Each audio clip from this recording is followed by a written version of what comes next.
Atene v pozabo, prioriteta je državno prvenstvo. S to miselnostjo se je skoval načrt za zadnjo prvenstveno tekmo na domačem igrišču v jesenskem delu, ki se ni mogla končati drugače, kot smo bili vajeni.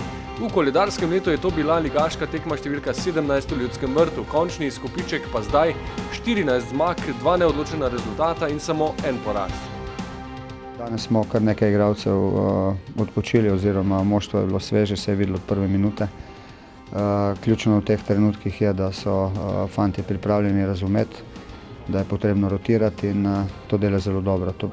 To kaže tudi število točk, osvojenih točk v prvenstvu. Agresivnost od prve sekunde je bil recept za nedeljski dvoboj s tekmeci iz Kopra. Kako odločno se je šlo iz slačilnice, je pokazala prva akcija. Minilo je 18 sekund in že smo opisali prvi podatek v statistični rubriki udarcev v okvir gola. Poskusil je Ibrahimi z 18 metrov, Nenezić je bil takoj osredotočen na svoje naloge. Potrditev uvodne ofenzive v obliki gola še pred iztekom 9. minute, po matu v 3 potezah. Mezga je dvignil žogo čez prvo obrambno linijo, Komazec z glavo podaljšal čez zadnjo, Ibrahimi pa s pravočasnim otekanjem v kazenski prostor med branilci prišel sam pred Nenezića in po spretnem odzivu žogo potisnil mimo njega v desni kot.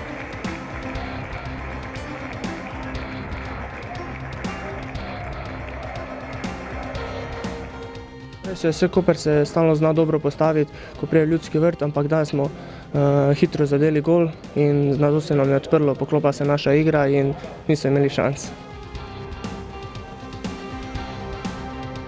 Tudi po golu je bila podjetnejša ekipa v vijoličastem, tako da se je zvrstilo več domiselnih akcij. Mejaču je v tej uspel prodor po desni strani in zaključek z levo nogo. Koprski vratar je z nekaj težavami žogo odbil do Berića, ki pa je stal predaleč, da bi lahko zadev v obetavnejši situaciji in je nameril čez prečko. Aktivni Mejač je bil pogosto v ofenzivni vlogi. Ko je naslednjič ušel tekmecem, je ciljal po tleh, Neneziću pa je uspelo posredovanje z nogo.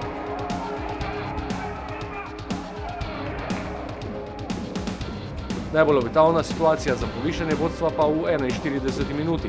Cvijanović se je otresel spremstva na desni strani, po prodoru podal po tleh v kazenski prostor do Mezge, ki pa je nastreljal Nenezića.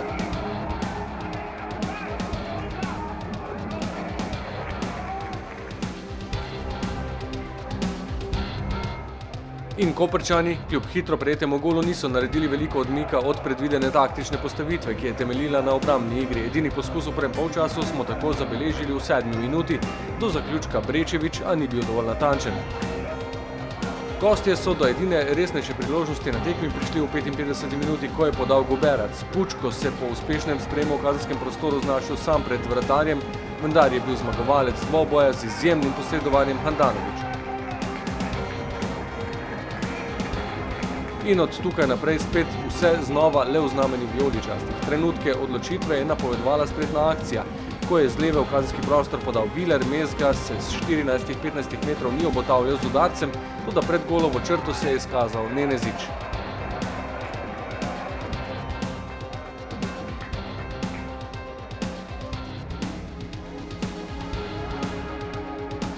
Iz naslednje akcije pa gol. Ibrahimi tokrat v vlogi asistenta podal je v 5-metrski prostor, kjer je Komazec najprej z glavo usmeril žogo v levo vratnico, a se je odbila nazaj prav do njega. Potem pa ni bilo več ovire, ki bi preprečila povišanje vodstva.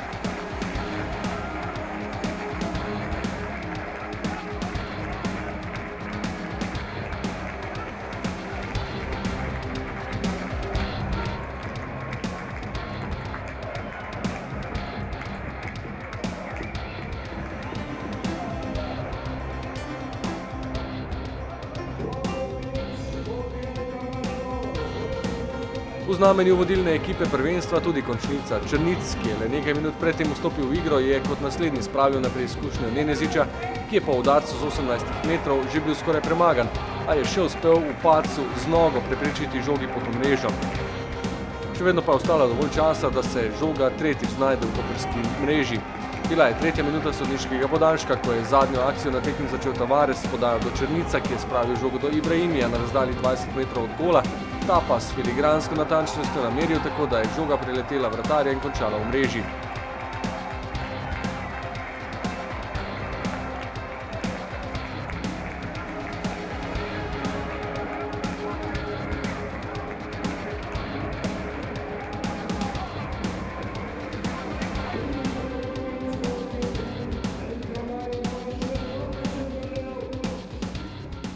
Kot sem že rekel, tudi proti tekmi z Goricem, da je to zasluga cele ekipe in še enkrat bom ponovil to, da ni pomembno, kdo zadane, važno, da Maribor zmaga, ker zelo smo motivirani pred vsako tekmo in vsi pridemo na priložnost na gol in kdo bo zadev sploh ni pomembno. NK Maribor, Luka Koper 3-0, 3 zadetki za nove 3 točke in za novo slavje v Ljudskem vrtu. Zdaj sledita 2 dneva premora oziroma za treninge, v sredo pa že v Domžale opraviti še eno pred tedni preloženo ligaško obveznost.